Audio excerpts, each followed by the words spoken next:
සල්ලිත් නැහනේ පොඩ්ඩයි තියෙන්නේ. මං කියවා මේ අයියේ මම මේ ටියුෂන් ගුරුවරයෙක් මේ කට් අවුට් එකක් ගහලා තිබ්බා මේ කපලා ඔයාලද කැපුවේ. ඕම එල්ල නෙලනවා ඉතින් අර උඩ තියාගේ. කට් අවුට් වගේක් ඒ කාලේ ගහන්න මං ඔය මේ එක නගරයක කට් අවුට් එකක් ගහන්න ගැහුවා ඉතින්. ඒ සල්ලිත් නැහනේ පොඩ්ඩයි තියෙන්නේ. කට් අවුට් වැඩිපුර ගහන්නෙත් නැහැ. කොහොම හරි ගහපු ටික පහුව දානකොට ඔක්කොම කපලා. 3-4ක් එල්ලි තියෙන්නේ. මම ගියා සභාවට. ගියාම එක තැනකට ගියාම කිව්වා මෙතන නෙමෙයි කපන්නේ අතන. අතෙන්ට යන්න. මං ආයෙ එතෙන්ට ගියා. එතන ඉන්නවා සුමන මිස් කියලා එතෙන්ට යන්න. ආයෙ ගියා. රූපසිංහ මහත්තයා අද නැද්ද කියලා අහනවා. ආයෙ රූපසිංහ මහත්තයා එනකන් හිටියා. මිනිහා කිව්වා මම දන්නේ නැහැ කිව්වා. ඊට පස්සේ එක්කෙනෙක් කිව්වා යන්තම් මට ඕක මේ කපන්න සුළු සේවකයෝ ඒගොල්ලෝ ළඟට යන්න කියලා. සුළු සේවකයෝ ඉන්නවද බලන්න ගියා කවුරුත් නැහැ. සුළු සේවකයෝ කියලා ඒගොල්ලෝ ඉතින් නම් කරන සේවකයෝ ඈ. සුළු සේවකයෝ කියලා එහෙම එකක් නැහැ. නමුත් ඉතින් එහෙම ඒගොල්ලෝ කියනවා. ඒක තමයි කපන්න. ඔන්න කට්ටිය ආව ලොරියක. ලොකු කෙකි එහෙම අරගෙන. බැස්සා. මං කියවා මේ අයියේ මම මේ ටියුෂන් ගුරුවරයෙක් මේ කට් අවුට් එකක් ගහලා තිබ්බා මේ කපලා ඔයාලද කැපුවේ. ඔව් අපි තමයි කැපුවේ. මං කපන්න එපා. මට මේ සල්ලි නෑ. ඒවා කපන්න නැතුව තියන්න බෑයිද? ඊට පස්සේ ඒගොල්ලෝ කිව්වා බෑ.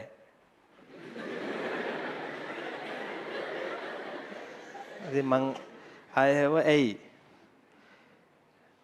මං කිව්වා මේ දිනේෂ් මුතුගල කියලා ගහලා තියෙනවා කපන්න එපා. එතකොට තමයි ලස්සන උත්තරේ දුන්නේ. අපිට එහෙම කියවන්න බෑ. ඉතින් ඒක තමයි අර බෑ කියලා තියෙන්නේ. කපනවා ඔක්කොම. හරි කියවන්න බෑ. අකුරු දන්නේ නැහැ. ඉතින් මේ ටී සයිල වගේනේ. හොයාගන්න බෑ. මම මොකද කළේ? මම අර කට් අවුට් එකක් තිබ්බ පැත්තක මගේ කපපුව සෙට් එකක් ගෙනල්ලා මං ඒකක් අරන් මේ තියෙන්නේ මේ දම් පාට මේ මෙතන තියෙන දිනේෂ් මේ තියෙන සුදු පාට මේ කහ පාට අකුර මෙන්න අයියේ මේක කපන්න මේ වර්ගයව කපන්න එපා කියලා හොඳට පෙන්නුවා මෙහෙම.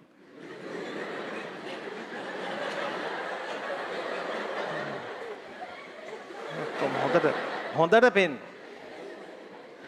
පෙන්නුවට පස්සේ මේ ඒක තමයි මේ කරන්නේ මේ.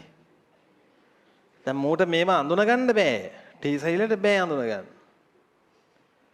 අඳුන ගන්න බැරි හින්දා වෙන කෙනෙක් ඒව ගලවලා හයි කරගෙන තමන්ම හයි කරගෙන අර මූඩට මේ ඕම් බලන්න.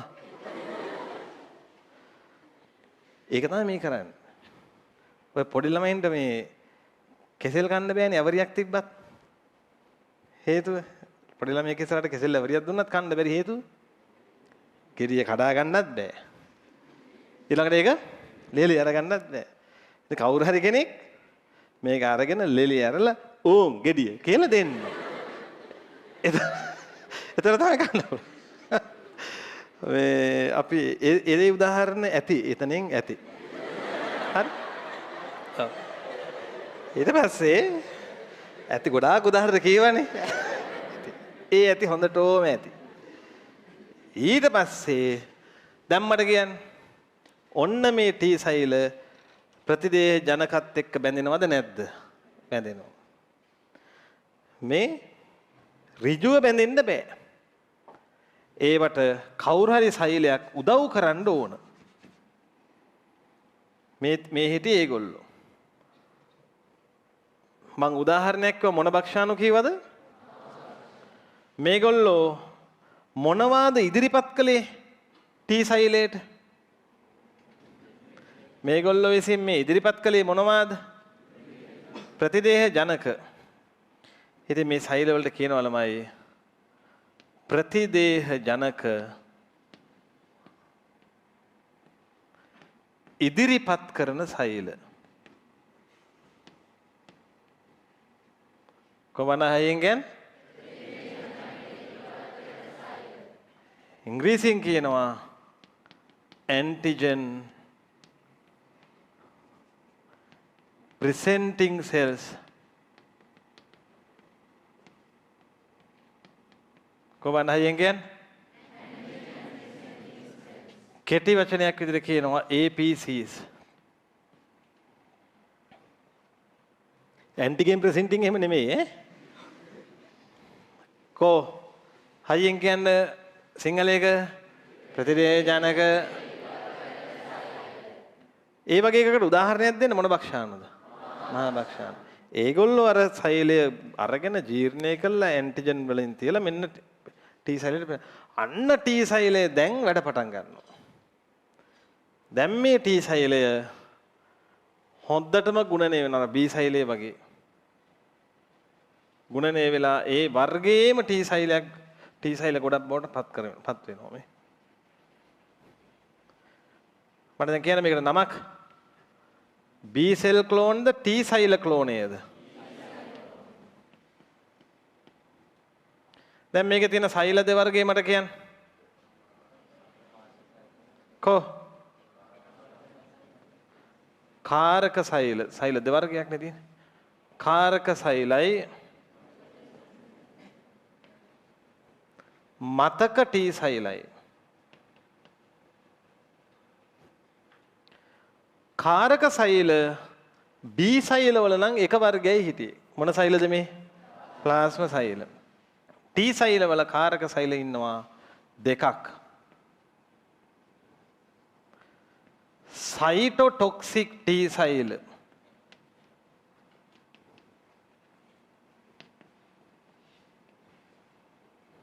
සහ ආධාරක T සෛල. කො බලන්න කියමු සයිටෝටොක්සික් T සෛලයි. ඉතින් මැති ඇමතිවරුනි දැන් තමයි වැඩේ තියෙන්නේ.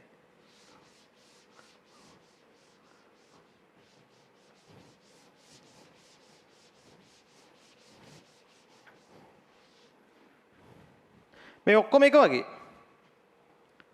දැන් සයිටෝටොක්සික් T සෛල කියලා හිතන්නකෝ.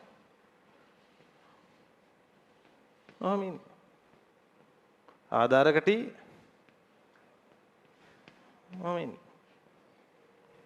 මතක T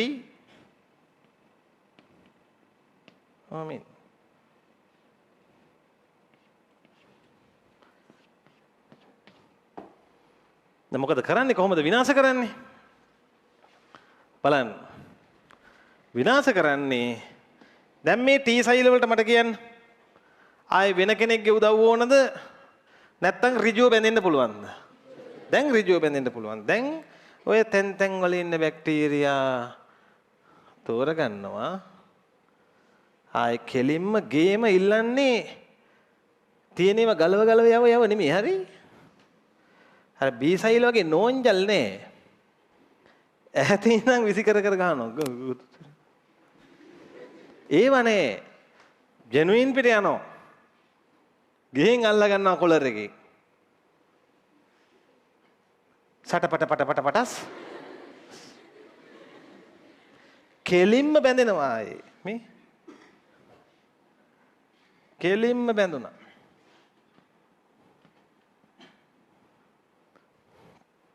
කොහොමද කනට ගහන්නේ? එහෙම ගහන්න බෑ. T සෛලය හදන විෂ දානවා ඔක්කොම මුගේ ඇඟට.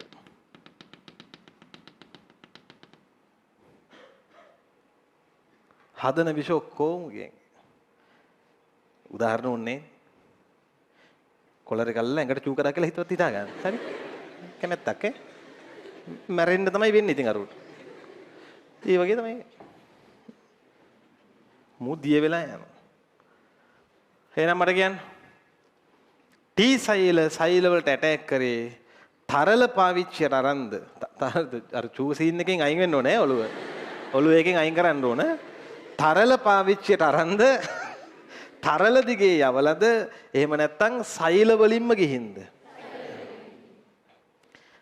තරල වලින් ගියපු කෙනාට කිව්වා තරල මාධ්‍ය ප්‍රතිශක්තිය.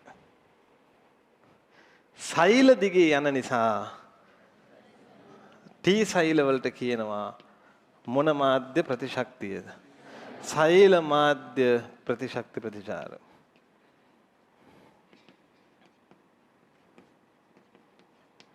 දැන් මට කියන්න. මේගොල්ලන්ට මරන්න පුළුවන් තරලවල ඉන්න අයද නැත්නම් කෙලින්ම සෛලද? සෛල ඇතුලේ ඉන්න අයව මරන්න පුළුවන්. මොකද සෛල ඇතුලට කෙනෙක් ගියා කියන්නේ ඒ සෛලේ ව්‍යාධි ජනකව ඉන්නවා. ඒතර එයාව තරල මාධ්‍ය වලින් මරන්න බෑ. මට කියන්න ඇයි තරල මාධ්‍ය වලින් මරන්න බැරි? තරල මාධ්‍ය වලින් කෙනෙක්ව මරන්න නම් එයා ඉන්න ඕන සෛල ඇතුලේද සෛල වලින් එළියේද? කෙලින්ම සෛල මාධ්‍ය ප්‍රතිශක්ති ප්‍රතිචාර වලට විනාශ කළ හැකි තරල වල ඉන්න අයද නැත්නම් කෙලින්ම සෛල ඇතුලේ ඉන්න අයද? සෛල ඇතුලේ ඉන්න අයම ගියේ. පැහැදිලිද? අල්ලගෙන කෙලින්ම ඒගොල්ලන්ට පහර දෙන්න පුළුවන්. මතකට ඒ සෛල මොකද කරන්න නැත්තේ?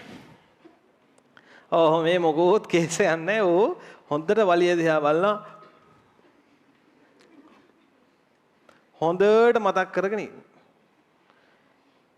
ඒ ව්‍යාධි ජනකයා ජීවිතේ පසු කලක මුණ ගැහුණාම ආයේ අර වෙන වෙනම ආයේ දඟලන්න ඕනේ නැහැ. කෙලින්ම යත් එක බැඳුනා ගැහුවා. තේරුණාද? ආයේ APCs ලා උන්නේ. ඒ දැන් හොඳට දන්නවනේ. කවුද මේ අමුත්තා? ආධාරකට මූ තමයි ඉන්න ජරාම වැඩේ කරන එක. දැන් අපි හිතමු ඔන්න බැක්ටීරියා වලට දැන් හොය ගහනවා. සයිටොටොක්සික් T සෛලත් ගහනවා. ඒ ඇස්සේ මෙහි ප්‍රතිදේහ වලුත් ගහනවා. පන්න එලෝ ගහනවා. සෛල වලිනුත් ඇවිල්ලා ගහනවා. ප්‍රතිදේහයත් ගහනවා. මේ ඔක්කොම කර ඉන්නකොට මේ මොකකවත් පහර කන්න නැතුව බැක්ටීරියාවක් වෙවුල ඉන්නවා කියන්නේ.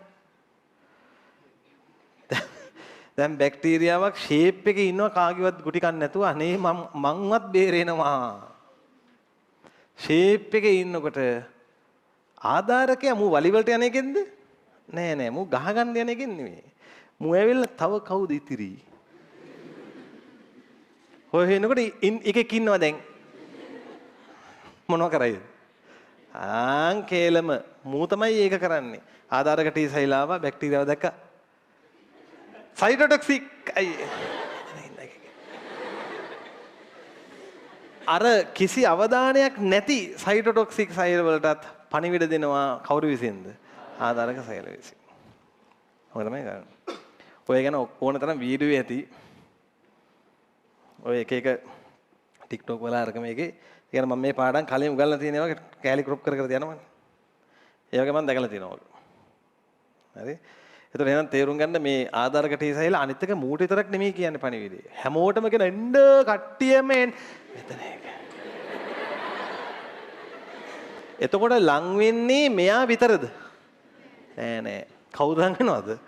ප්ලාස්ම සෛල සියලු දෙනා එනවා. සියලුම මූ තමයි කෑ ගහන්නේ. හරි. එතකොට අර බැක්ටීරියාව ඉවරයි. වට වෙලා ගහන්නේ. හරි කට්ටියම එනවා. එහෙනම් මේ මෙතනින් ඇත්තටම භයානකම එක කවුද? මූ තැනක ඉන්නවා කියන්නේ අන්තිම භයානකයි. හරි හැමෝටම එන්නේ හැමෝම එල්ල නෙලනවා ඉතින් අර උඩ තියාගෙන. ඌ ඉවරයි. ඒක හම්බෙන්න මොහොත නැති එකේ තමයි. ඔච්චරයි. ඔයාලා දන්නේ නැති උනාට ඔයාලා ඔය සැහැල්ලුවෙන් සතුටින් ඉගෙනගත්තු පාඩම ගිහිල්ලා අහන්න ඔයාලගේ යාළුවගෙන් දැන් උන්න තාම මේවා දන්නව නැතුව ඇති. හරිද? මේවනේ අමාරුයි කියන්නේ. එහෙම අහන්න. හරියට ළමයික ඉගෙන ගත්තා නම් මේ chart එක ඇතුලේ පරිචිත ප්‍රතිශක්තියම තියෙනවා.